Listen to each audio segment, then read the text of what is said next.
안녕하세요, 여러분. 오늘 들려드릴 이야기는 제가 직접 겪은 실화입니다. 74세인 저에게 일어난 믿기 힘든 일인데요. 혹시 비슷한 경험을 하신 분들이 계실지도 모르겠어요. 지난달 어느 토요일이었습니다. 둘째 며느리 미영이가 갑자기 저에게 온천 여행을 가자고 하더라고요. 평소에 저와 눈도 마주치지 않던 아이가 말이에요. 어머니 요즘 많이 힘드시죠? 좋은데 알아봤는데 같이 다녀오실래요? 좋은 데라니. 뭔가 이상했어요. 며느리가 평소에 어머니도 이제 나이가 있으시고 혼자 계시기 힘드실 텐데 어떻게 하면 좋을까요? 이런 말을 자주 했거든요. 그리고 이 넓은 집에서 혼자 계시는 것도 위험하고 이런 소리도 했고요. 혹시 또 그런 이야기를 꺼내려는 건 아닌가 싶었지만 일단 따라 나섰죠. 결혼한 지 8년이 된 그 아이는 저를 한 번도 어머니라고 부른 적이 없어요. 항상 시큰둥하고 명절에도 말을 섞기 싫어했거든요. 그런 아이가 갑자기 다정하게 굴며 여행을 가자니 뭔가 수상했어요. 하지만 제가 그때 몰랐던 것은 그 아이가 이미 모든 것을 계획하고 있었다는 사실이었습니다. 저를 완전히 속이고 고속도로 휴게소에 버려두고 갈 계획을요. 어머니 화장실 다녀오세요. 저는 차에서 좀 쉬고 있을게요. 고속도로를 2시간 달려서 도착한 휴게소에서 며느리가 저에게 한 마지막 말이었어요. 화장실을 다녀왔는데 주차장에 차가 없더라고요. 74세 노인을 고속도로 한복판 휴게소에 혼자 버려두고 사라지다니. 정말 사람이 할 짓인가요? 집까지 200km나 떨어진 곳에서 말이에요. 핸드폰으로 큰딸에게 전화했더니 너무 놀라면서 바로 차를 몰고 오겠다고 하더라고요. 결국 그 추운 휴게소에서 3시간을 기다린 후 딸이 데리러 와줬어요. 딸은 200km를 달려와서 저를 데리고 가면서 얼마나 화를 내던지. 구독과 좋아요는 저에게 큰 힘이 됩니다. 이제 할머니에게 무슨 일이 일어난 건지 자세히 알아볼까요? 그런데 며느리는 한 가지 모르고 있었어요. 제가 그냥 당하고만 있을 사람이 아니라는 걸 말이에요. 그날 밤, 딸네 집에서 하룻밤 자면서 저는 결심했습니다. 이제 그만 참겠다고. 사실 며느리가 그렇게 애지중지하는 새 벤츠가 있어요. 작년에 둘째 손자를 낳았을 때 제가 선물로 사준 7천만 원짜리 벤츠 SUV인데 며느리가 목숨보다 아끼는 차거든요. 그런데 그 차를 살 때 제가 돈을 냈지만 며느리 신용 때문에 할부 승인이 안 나와서 제 명의로 등록했거든요. 당시에는 우리 가족이니까 당연하다고 생각했어요. 하지만 그날 이후로는 생각이 완전히 바뀌었죠. 그날 밤 집에 돌아와서 저는 바로 행동에 옮겼습니다. 며느리가 절대 예상하지 못할 일을 말이에요. 다음 날 아침, 며느리에게서 전화가 왔을 때 목소리가 어떻게 변했는지 아직도 생생해요. 어머니 이게 대체 무슨 일이에요 너? 과연 제가 무엇을 했을까요? 그리고 그 뒤에 벌어진 놀라운 일들은 무엇일까요? 딸네 집에서 하룻밤을 자면서 그날 일을 곰곰 생각해 봤어요. 며느리가 갑자기 왜 온천 여행을 가자고 했을까? 평소 행동과 너무 달랐거든요. 그런데 큰딸이 충격적인 말을 하더라고요. 엄마, 혹시 민호네가 요양원 이야기한 거 아니야? 며칠 전에 민호가 형한테 전화해서 엄마 나이도 있으시고 혼자 계시기 힘드실 것 같다고 하던데. 그제야 퍼즐이 맞춰졌어요. 온천 여행이 아니라 요양원 상담을 받으러 가는 거였구나. 큰딸이 더 분석해 보더라고요. 엄마, 생각해보니까 미영이 속셈이 뻔해요. 엄마 혼자 사시는 그 집이 얼마나 좋은 집이에요. 시세가 5억은 좋게 되잖아요. 그리고 나중에 엄마 모실 일 생기면 당연히 가까이 사는 민호네가 해야 하고. 맞아요. 며느리 입장에서는 일석이조였던 거예요. 저를 요양원에 보내면 제 집도 처분할 수 있고 나중에 돌봄 부담도 없어지니까요. 사실 며느리는 몇 달 전부터 계속 그런 눈치를 줬어요. 어머니도 이제 연세가 있으시니까 전문적인 케어를 받으시는 게 어떨까요? 요즘 실버타운들 정말 좋다고 하던데요. 친구들도 많이 사귀실 수 있고. 전 그런 말들을 대수롭지 않게 넘겼는데 알고 보니 진짜로 계획하고 있었던 거예요. 큰딸이 더 화를 내더라고요. 세상에, 그러면 엄마를 속여서 요양원에 넣으려고 했다는 거야? 그것도 모자라서 거절하니까 휴게소에 버리고 갔다고? 맞아요. 분명히 그런 거였어요. 요양원 상담 예약을 해놨는데 제가 거절하니까 화가 나서 그냥 버리고 간 거죠. 그런데 정말 어이없는 건 다음 날 아침 민호에게서 전화가 왔는데 뻔뻔하게 거짓말을 하더라고요. 엄마, 어제 미영이가 엄마 모시고 갔다가 엄마가 갑자기 어디론가 사라져서 찾느라 고생했다고 하던데 괜찮으세요? 나를 버리고 간 주제에 오히려 제가 사라졌다고 둘러대고 있었어요. 내 마누라가 나를 휴게소에 버리고 간 거라고. 그랬더니 민호는 잠시 침묵하더니 이렇게 말하더라고요. 엄마 혹시 오해하신 거 아니에요? 미영이가 그럴 리 없는데. 세상에. 제 말보다 며느리 말을 믿고 있었어요. 8년 동안 그 여자가 저를 어떻게 대했는지 뻔히 알면서도 말이에요. 그 순간 저는 깨달았어요. 이 집안에서 제가 얼마나 우습게 여겨지고 있는지를요. 아들은 와이프 편이고 며느리는 저를 요양원에 처박으려 하고 이제 정말 참을 만큼 참았구나 싶었어요. 그날 오후 저는 중요한 결정을 내렸습니다. 며느리가 그토록 아끼는 벤츠 얘기를 딸에게 털어놓았어요. 얘야, 너도 알지? 민호네가 타고 다니는 그 벤츠 말이야. 민호 둘째 낳고 엄마가 사준 그 차요? 응. 그런데 그 차, 사실 명의가 내 이름으로 되어 있어. 딸의 눈이 커졌어요. 진짜요? 왜요? 미영이 신용이 안 좋아서 할부, 승인이 안 났거든. 그래서 내가 명의를 빌려준 거야. 당연히 내 돈으로 산 거고. 딸이 한숨을 쉬더라고요. 엄마, 정말 너무하네요. 그런 식으로 속이고 버려두다니. 저도 깊은 한숨이 나왔어요. 나도 이런 생각하기 싫었는데 정말 어디까지 당하고 살아야 하는지 모르겠구나. 딸이 제 손을 잡아주더라고요. 엄마가 어떤 결정을 하시든 전 엄마 편이에요. 그동안 너무 많이 참으셨어요. 딸에게 벤츠 이야기를 하고 난 후, 저는 며칠 동안 깊이 생각해 봤어요.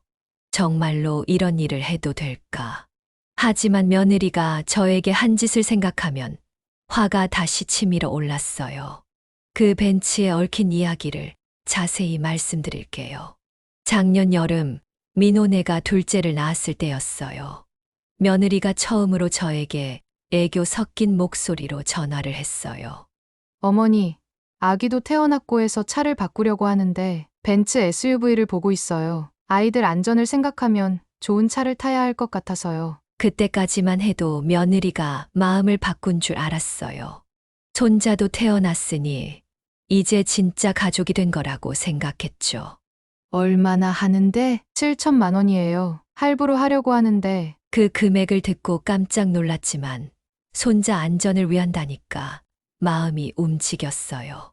그때 저는 남편이 남겨준 보험금과 평생 모은 돈이 좀 있었거든요. 내가 도와줄게. 손자들 안전이 제일 중요하지. 며느리가 그렇게 좋아하더라고요. 전화로도 감동했다면서 눈물까지 흘리는 것 같았어요. 그런데 문제가 생겼어요. 며느리 신용등급이 생각보다 좋지 않아서 7천만 원 할부 승인이 안 나는 거예요. 어머니, 죄송한데 혹시 어머니 명의로 할부를 받을 수 있을까요? 제가 매달 할부금은 꼬박꼬박 드릴게요. 저는 별 생각 없이 동의했어요. 어차피 며느리가 할부금을 낼 거고 가족인데 뭐가 문제겠어요. 결국 제 명의로 벤츠를 샀고 며느리는 정말 처음 몇 달은 할부금을 꼬박 줬어요. 그런데 반년 후부터는 슬슬 핑계를 대기 시작했어요. 어머니, 아이들 병원비가 많이 나와서 이번 달은 좀 늦을 것 같아요. 민호 회사 상황이 안 좋아서 다음 달에 2달치 몰아서 드릴게요. 결국 작년 말부터는 아예 할부금을 안 주더라고요. 제가 계속 할부금을 내고 있었던 거죠. 그래도 손자들을 위한다 생각하고 참았어요. 며느리가 그 차를 얼마나 자랑스러워하는지 보면서 그래도 기뻐하니까 됐다고 생각했고요. 하지만 이번 일로 모든 게 달라졌어요. 딸이 저를 보면서 조심스럽게 말했어요. 엄마, 그 차 할부 명의가 엄마라면 엄마가 원하는 대로 하실 수 있는 거 아니에요? 맞았어요. 법적으로는 제 차였으니까요. 그런데 정말 그래도 될까? 아무래도 아이들이 타는 차인데 딸이 단호하게 말하더라고요. 엄마, 미영이가 엄마한테 한 짓 생각해 보세요. 74세 할머니를 200km 떨어진 휴게소에 버리고 간 거예요. 그것도 요양원에 넣으려다가 실패하니까 화가 나서요. 이건 정말 너무한 거예요. 그 말을 듣고 나니 마음이 정해졌어요. 며느리가 저를 그렇게 함부로 대했다면 저도 더 이상 참을 이유가 없었어요. 그날 밤 저는 인터넷으로 중고차 매매업체들을 찾아보기 시작했어요. 7천만 원짜리 벤츠라면 지금도 5천만 원 정도는 받을 수 있을 것 같았거든요. 며느리는 아직 자신이 무엇을 잃게 될지 전혀 모르고 있었어요. 며칠 동안 여러 중고차 매매업체에 문의해 봤어요. 1년 된 벤츠 SUV라고 하니까 대부분 5천만 원에서 5,500만 원 정도 부르더라고요. 벤츠는 중고차 시장에서 인기가 좋아서 금방 팔려요. 상태만 좋으면 말이죠. 한 업체 사장님이 친절하게 설명해 주시더라고요. 그런데 한 가지 문제가 있었어요. 차가 며느리 집 주차장에 있다는 거였죠. 어떻게 그 차를 가져올 수 있을까? 그때 딸이 좋은 아이디어를 냈어요. 엄마, 예비키 있잖아요? 차 살 때 예비키 2개 나왔을 텐데. 맞아요. 벤츠를 살 때 키가 2개 나왔었어요. 하나는 며느리가 가지고 있고 하나는 제가 보관하고 있었죠. 그런데 어떻게 가져와? 미영이가 집에 있으면 엄마, 미영이 매주 화요일마다 아이들 데리고 문화센터 가잖아요. 그때 가면 돼요. 딸이 정말 꼼꼼하게 계획을 세우더라고요. 화요일 오후 2시쯤 가면 며느리는 문화센터에 있고 민호는 회사에 있을 테니까 아무도 없을 거라고요. 화요일이 되었어요. 심장이 두근거렸지만 결심은 확고했어요. 딸이 운전을 해서 민호네 아파트 주차장에 갔어요. 다행히 벤츠가 그 자리에 있더라고요. 엄마, 정말 괜찮으세요? 마음 바뀌셨으면 지금이라도. 아니야. 이미 마음 정했어. 예비키로 벤츠 문을 열었어요. 시동을 걸자 차가 부드럽게 작동했어요. 역시 비싼 차는 다르더라고요.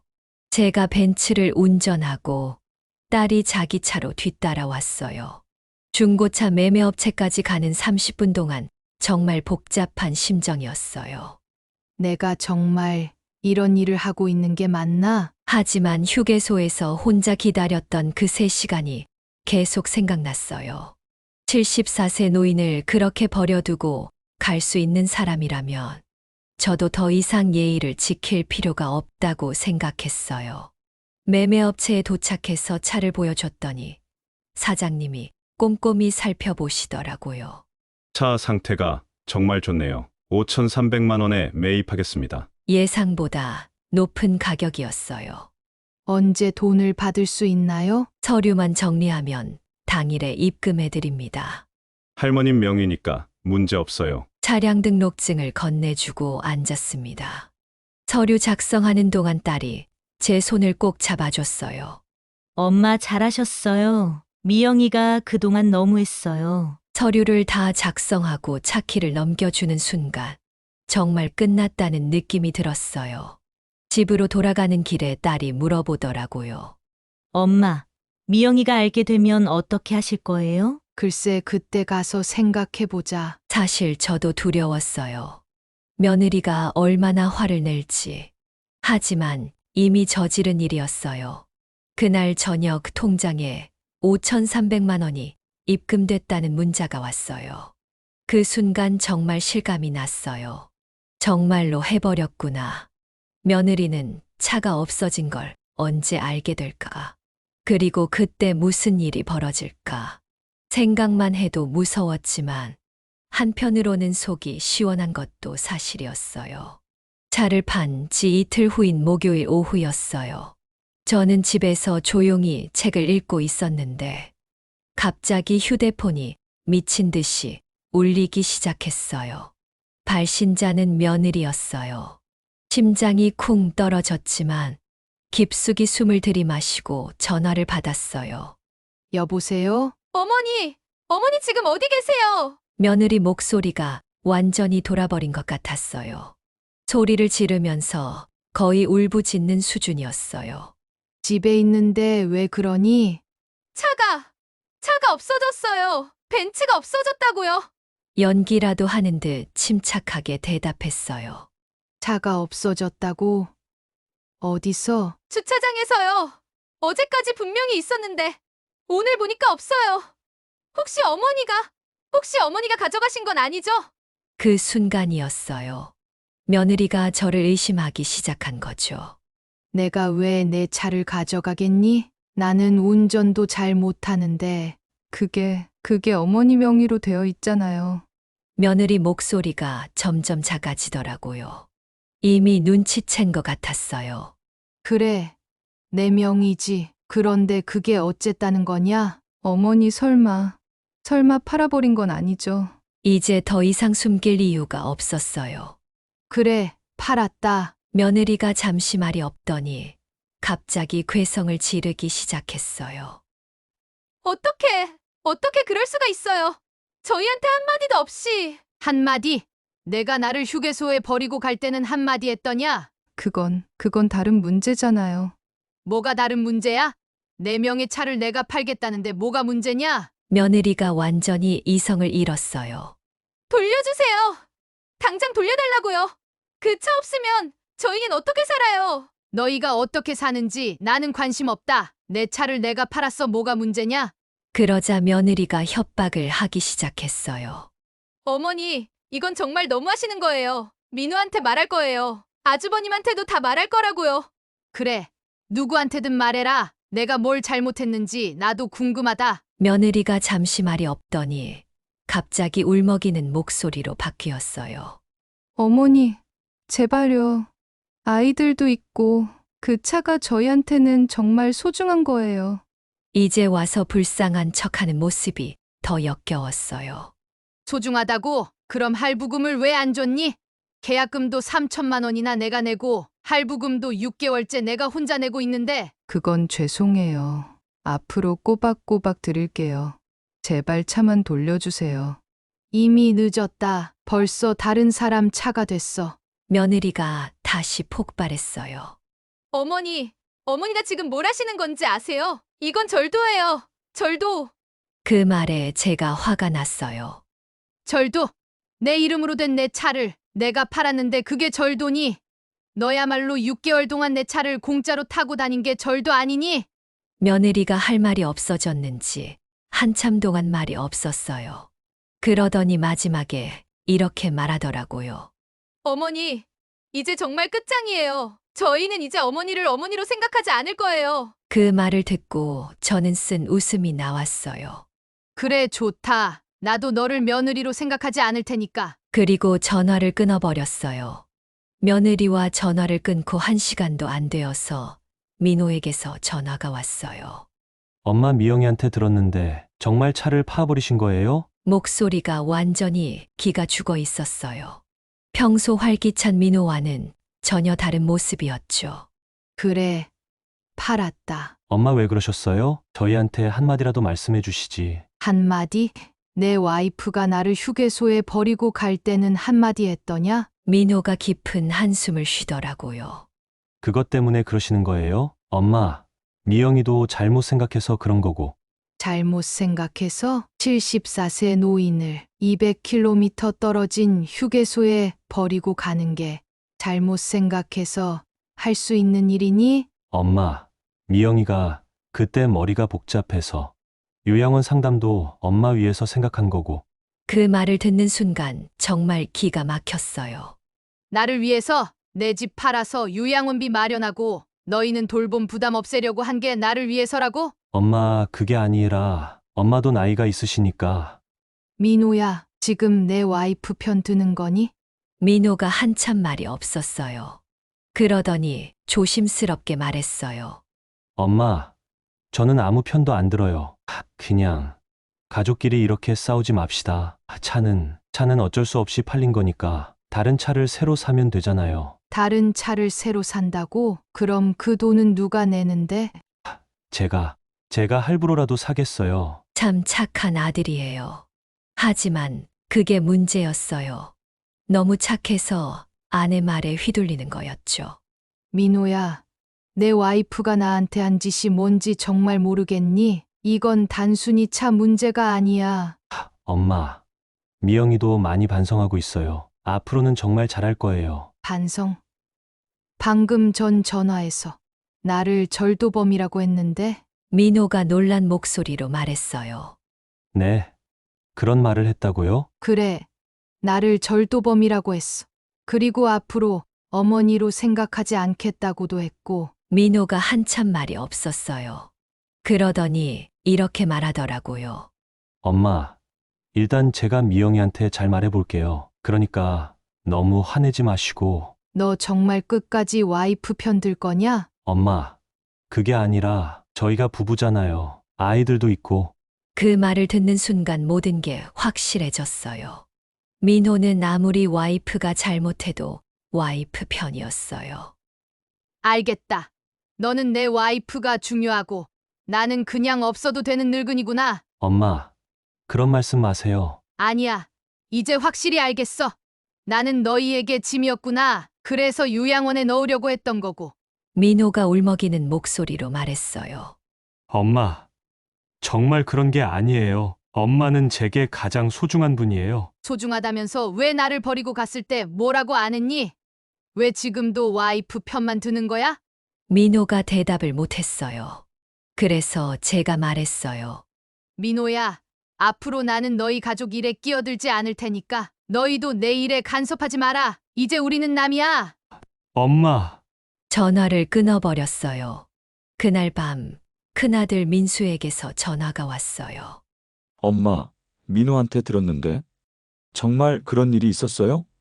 민수는 달랐어요. 처음부터 제 편이었어요. 그래, 내 재수가 나를 휴게소에 버리고 갔어. 세상에 그런 일이. 엄마, 괜찮으세요? 괜찮긴 뭐가 괜찮아.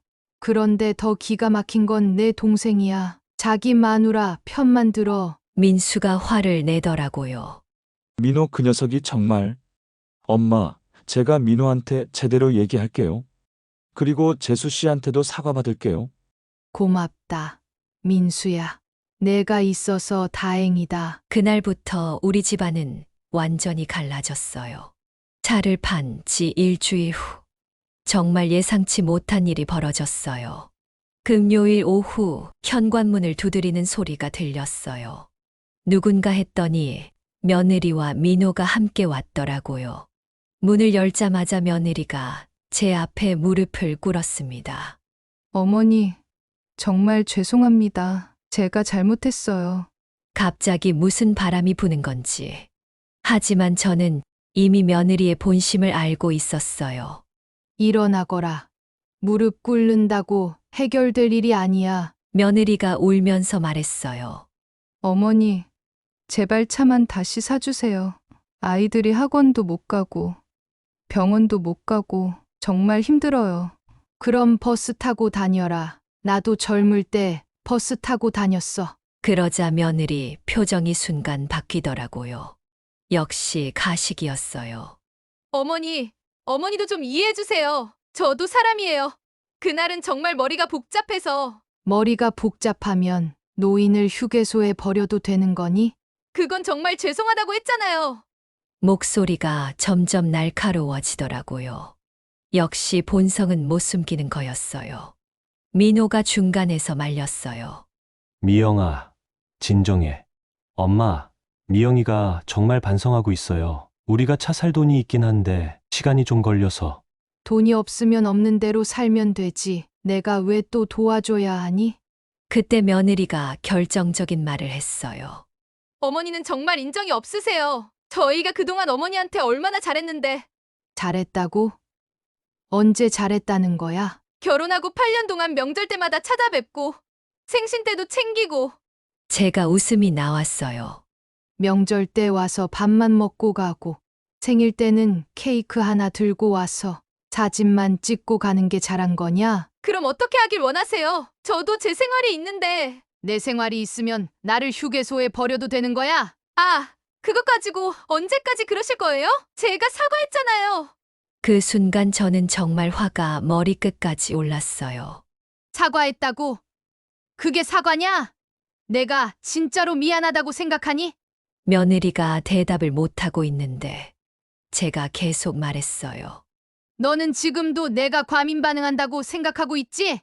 휴게소에 버리는 게 뭐 그리 큰 일이냐? 이런 생각하고 있지? 며느리가 얼굴이 빨개지면서 소리쳤어요. 맞아요. 어머니가 너무 예민하게 구시는 거예요. 휴게소에 잠깐 있었던 게 뭐 그리 큰 일이라고. 민호가 깜짝 놀라서 말했어요. 미영아, 무슨 소리야? 하지만 며느리는 이미 멈출 수 없었어요. 아니 정말이지 어른들은 왜 이렇게 작은 일에도 그래요? 요즘 세상에 휴게소에서 어떻게 될 것도 아니고 딸한테 전화해서 데려가면 되는 일인데. 그 순간 저는 모든 것을 확신했어요. 이 여자는 끝까지 자기가 잘못했다고 생각하지 않는다는 거리요. 그래, 내 본심이 그거구나. 역시 내 판단이 맞았어. 며느리가 당황하면서 말했어요. 아니에요. 제가 흥분해서. 아니야. 내가 진짜 속마음을 말한 거야. 휴게소에 버린 게 작은 일이라고 생각하는 거지? 며느리가 대답을 못했어요. 그래서 제가 마지막으로 말했어요. 좋다. 그럼 내가 차 판 것도 작은 일이다. 작은 일에 그렇게 예민하게 굴지 마라. 며느리가 얼굴이 새파래졌어요. 그건 다른 문제잖아요. 뭐가 다르니? 내 차를 내가 팔았는데 그게 뭐 그리 큰 일이냐? 며느리가 할 말이 없어서 한참 서 있더니 갑자기 민호한테 소리쳤어요. 여보, 당신 엄마가 이런 분인 줄 몰랐어요. 정말 너무해요. 그리고는 문을 세게 닫고 나가버렸어요. 민호가 당황해서 저를 보더라고요. 엄마 미영이가 좀 흥분해서. 민호야, 내 와이프 본심을 똑똑히 봤지? 저 여자는 끝까지 자기가 잘못했다고 생각하지 않아. 민호가 아무 말도 못하고 그냥 나갔어요. 그날 이후로 정말 끝이었어요. 며느리와 완전히 끝장이 난 후 정말 많은 일들이 벌어졌어요. 가장 먼저 민호네 집안이 완전히 뒤바뀌었어요. 며느리는 벤츠 없이는 못 살겠다며 민호를 몰아세웠거든요. 큰딸을 통해 들은 이야기인데 며느리가 매일 민호한테 이런 말을 했다고 해요. 당신 엄마 때문에 우리가 이 꼴이 됐어. 당신이 엄마한테 제대로 말 안 했으니까 이런 일이 생긴 거야. 민호는 며느리 눈치를 보느라 저에게 전화도 못하는 상황이 됐어요. 반면에 큰아들 민수는 완전히 제 편이 됐어요. 엄마, 재수 씨가 정말 너무했어요. 어떻게 어머니를 그런 식으로 대할 수 있어요? 큰며느리도 저를 지지해 줬어요. 어머니, 당연히 그렇게 하셔야죠. 저라도 그랬을 거예요. 그리고 벤츠를 판 돈 5,300만 원으로 저는 제 인생을 완전히 바꿔놓았어요. 가장 먼저 한 일은 건강검진이었어요.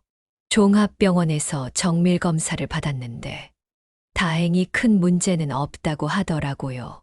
어머님, 나이에 비해 정말 건강하세요. 꾸준히 관리만 하시면 100세까지도 충분히 가능해요. 의사 선생님 말을 듣고 정말 기분이 좋았어요. 그 다음에는 평생 배우고 싶었던 것들을 배우기 시작했어요. 서예 교실에 등록했어요. 매주 화요일, 목요일에 가는데 너무 즐거워요. 비슷한 나이의 분들과 친해져서 수업 끝나고 함께 차도 마시고 식사도 해요. 순덕 씨 글씨가 정말 늘었네요. 순덕 씨는 정말 젊어 보여요. 무슨 비결이 있어요? 칭찬을 들으니 기분이 좋더라고요. 요가 교실에도 다니기 시작했어요. 처음에는 몸이 굳어서 힘들었는데 3개월 지나니까 몸이 한결 가벼워졌어요. 가장 큰 변화는 여행을 다니기 시작한 거예요. 제주도 3박 4일 여행을 다녀왔는데 정말 오랜만에 마음껏 웃었어요. 여행사에서 만난 비슷한 연배분들과 금세 친해져서 연락처도 주고받았어요. 순덕 씨 다음에는 부산 여행 같이 가요. 벌써 다음 여행 계획도 세우고 있어요. 그리고 집도 새로 꾸몄어요. 오래된 가구들을 바꾸고 벽지도 새로 발랐어요. 거실에는 큰 TV도 새로 샀고요. 엄마, 집이 완전히 달라졌네요. 정말 깔끔하고 예뻐요. 딸이 와서 깜짝 놀라더라고요. 무엇보다 마음이 편해졌어요. 더 이상 누구 눈치를 보지 않고 제가 하고 싶은 대로 살 수 있게 됐거든요. 예전에는 명절 때마다 스트레스였어요. 며느리 눈치 보면서 음식 준비하고 상 차리고 뒷정리하고 정말 피곤했거든요. 하지만 이제는 명절에도 자유로워요. 큰아들네하고만 조용히 지내니까 오히려 더 즐거워요. 민수 며느리가 음식도 맛있게 하고 아이들도 예의 바르게 키워서 함께 있으면 정말 편해요. 할머니, 저희가 음식 준비할 테니까 그냥 편히 계세요. 이런 말을 들으니 얼마나 고마운지. 그리고 가장 중요한 건 제가 당당해졌다는 거예요. 예전에는 항상 내가 민호네한테 짐이 되는 건 아닐까, 며느리가 싫어하는 건 아닐까, 이런 생각만 했어요. 하지만 이제는 내 인생이니까 내가 하고 싶은 대로 살겠다는 마음이 들어요. 74세지만 아직 할 수 있는 일이 많아요. 건강도 좋고 돈도 있고 무엇보다 마음이 자유로워졌으니까요. 어쩌면 며느리가 저에게 선물을 준 건지도 모르겠어요. 그 일이 없었다면 저는 계속 눈치만 보면서 살았을 테니까요. 벤츠를 판 지 벌써 1년이 지났어요. 그동안 민호에게서 연락이 몇 번 왔어요. 명절 때나 생일 때 안부 문자 정도였죠. 엄마, 안녕하세요. 건강하시죠? 짧고 건조한 문자였지만 그래도 아들이니까 답장은 해줬어요. 그래. 잘 지낸다. 며느리는 아예 연락이 없어요. 당연하죠. 저도 연락하고 싶지 않고요.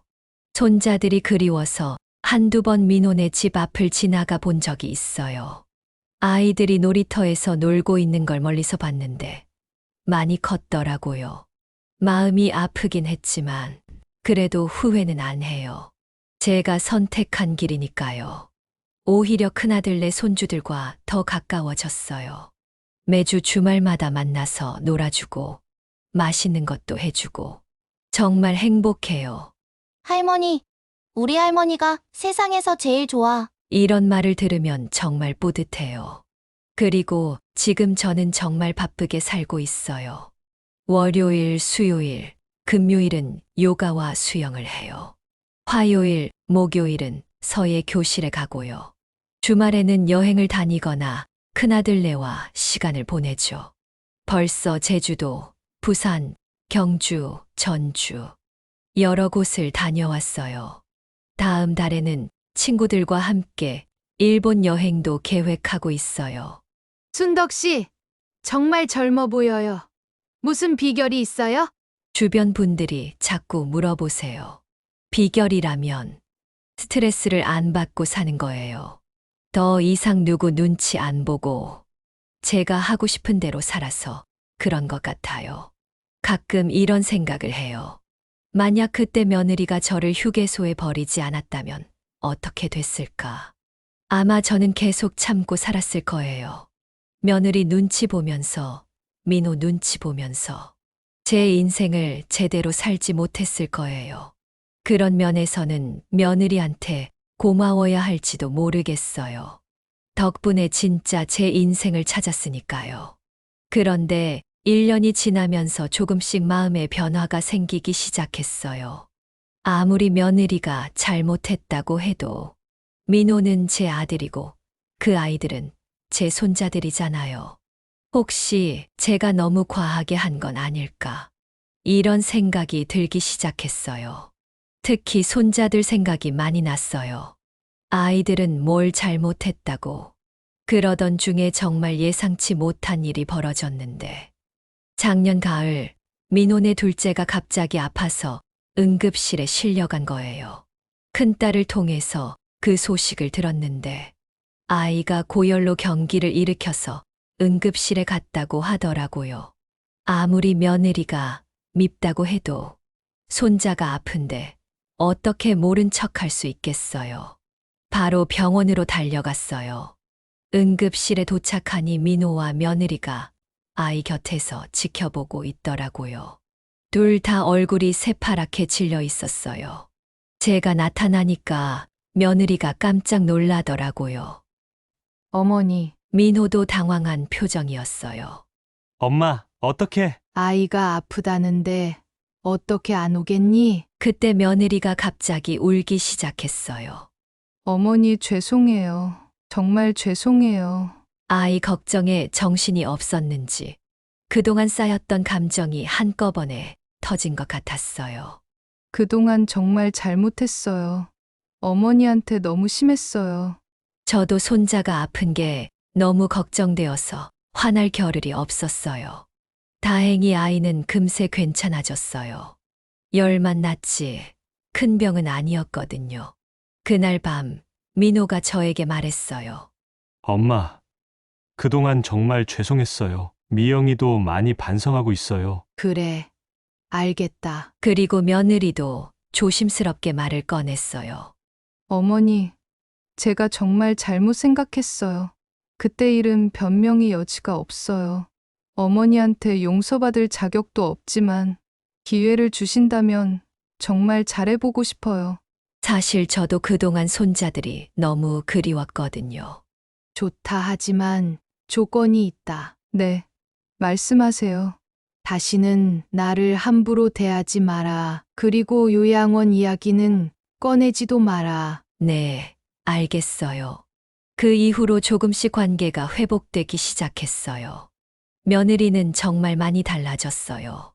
명절 때도 먼저 연락하고 제 생일 때는 손수 음식을 해서 가져오더라고요. 어머니, 입에 맞으실지 모르겠지만 직접 만들어 봤어요. 예전과는 완전히 다른 모습이었어요. 민호도 자주 안부를 물어보고 손자들도 자주 데려와요. 할머니, 보고 싶었어요. 손자들이 달려와서 안길 때마다 정말 행복해요.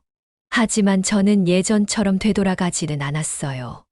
여전히 제 생활을 우선으로 하고 제가 하고 싶은 일들을 계속하고 있어요. 서예 교실도 계속 다니고 여행도 계속 다녀요. 며느리가 뭐라고 해도 제 스케줄을 바꾸지 않아요. 어머니, 이번 주말에 아이들이랑 놀러 갈 건데 같이 가실래요? 미안하다. 나는 친구들이랑 부산 여행 가기로 했어. 예전 같으면 손자들 때문에 여행을 포기했을 텐데 이제는 그렇지 않아요. 며느리도 이제 그런 저를 받아들이는 것 같아요. 네, 알겠어요. 재미있게 다녀오세요. 지금 와서 생각해보니 그때 벤츠를 판 게 정말 잘한 일이었어요. 그 일이 있었기 때문에 며느리도 정신을 차렸고 저도 제 인생을 찾을 수 있었거든요. 만약 그냥 참고 넘어갔다면 며느리는 계속 저를 우습게 봤을 거고 저는 계속 눈치만 보며 살았을 거예요. 때로는 강하게 맞서는 것도 필요해요. 특히 우리 같은 시어머니들은 더욱 그래요. 나이 들었다고 해서 무조건 참을 필요는 없어요. 존중받을 권리가 있고 함부로 대해도 되는 존재가 아닙니다. 물론 가족 간의 화목이 중요하죠. 하지만 일방적인 희생을 강요당하면서까지 유지해야 할 화목은 진짜 화목이 아니에요. 내 인생은 내가 주인이에요. 긴 이야기를 끝까지 들어주셔서 정말 고맙습니다. 구독과 좋아요는 저에게 더 많은 이야기를 들려드릴 수 있는 힘이 됩니다. 건강하시고 행복하세요.